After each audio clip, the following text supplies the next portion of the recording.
নমস্কার, কেমন আছো সবাই? আশা করি সবাই ভালো আছো, আমিও ভালো আছি। তো আজকে প্রথমে সকাল থেকেই আমি ব্লগটা শুরু করলাম।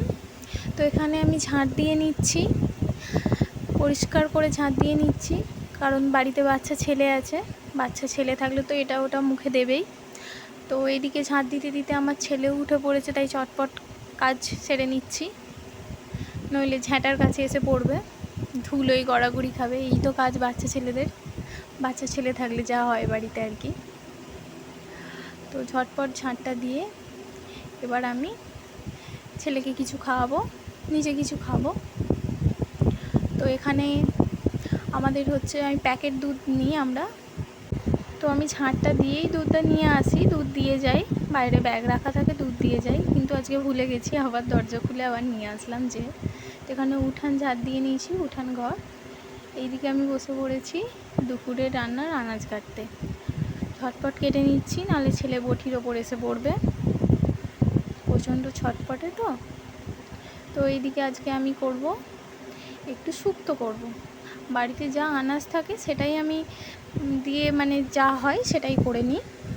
আজকে শুক্তোরই জিনিসপত্র সব আছে দেখছি, শুধু বেগুনটা নেই, তো তার জন্যই বেগুন ছাড়াই শুক্তো করব আজকে।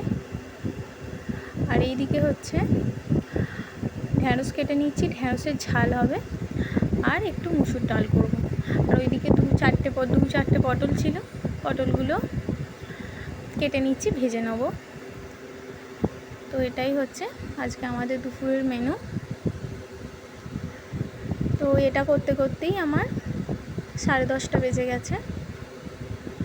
এইদিকে আমি পেঁয়াজ ভাজতে দিয়ে দিয়েছি, ডালটা সাঁতলানোর জন্য পেঁয়াজ রসুন ফোড়ন দিয়ে ডালটা সাঁতলে নেব। তোমরা কেমন করে ডাল করো সেটা আমাকে জানাবে। আমি তো আগে 5 ফোড়ন, শুকনো লঙ্কা, তেজপাতা, রসুন ভেজে নিয়ে পেঁয়াজ দিয়ে ভেজে তারপর ডালটা দিই। এবার ডালটা ভালো করে সাঁতলে নেব, সাঁতলে নিয়ে এরপর ঢ্যাঁড়সের ঝালটা বসাবো। তো এইদিকে ডালও হয়ে এসেছে, নামিয়ে নিয়েছি। ঘন মুসুর ডাল করেছি। বাড়িতে তো 3টে মানুষ, একটা ছোটো বাচ্চা, সে আর কতটুকু খাবে। দিয়ে এবার এইদিকে বড়ি ভেজে নিচ্ছি, শুক্তো। বড়িটা ভাজতে আর কি ভুলে গেছিলাম, ওইদিকে শুক্তো বসিয়ে দিয়েছি, আবার এইদিকে একটা কড়াই বড়ি ভেজে নিচ্ছি। আসলে তাড়াহুড়ো করলে আর কি সব সময় মনে থাকে না যে কোনটার পর কোনটা করবো, আর খুঁজে পাই না সব কিছু সামলে। তো এইদিকে আমি শুক্তোটা রান্না করছি, আর এইদিকে বসিয়ে দিয়েছি ঢ্যাঁড়সের ঝালটা। তো ঢ্যাঁড়সগুলো ভালো করে ভেজে নিচ্ছি একটু পেঁয়াজ দিয়ে।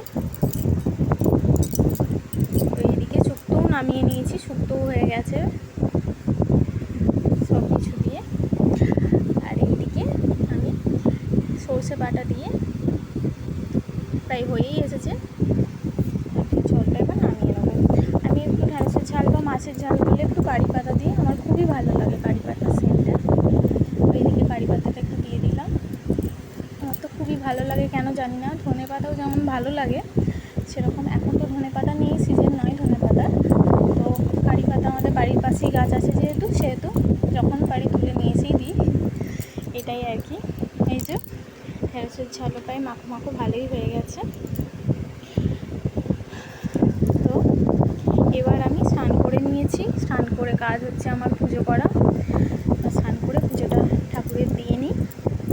বাড়িতে পুজো হয়ে গেছে, এবার তুলসী মন্দিরে মনসা গাছে পুজো করে এবার ছেলেকে খাওয়াবো, আমরাও খেতে বসবো।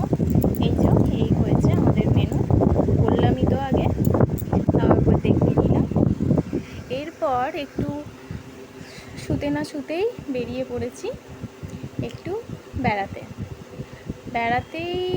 বেড়ানো বললেই চলে, কারণ হাজব্যান্ড বললো চলো একটু বেরিয়ে আসি। তাই আমি বললাম হ্যাঁ চলো, তো বাড়িতে থাকোই না, যখন বলছো একবার বেরিয়ে আসি, সুযোগ হাতছাড়া করা যাবে না।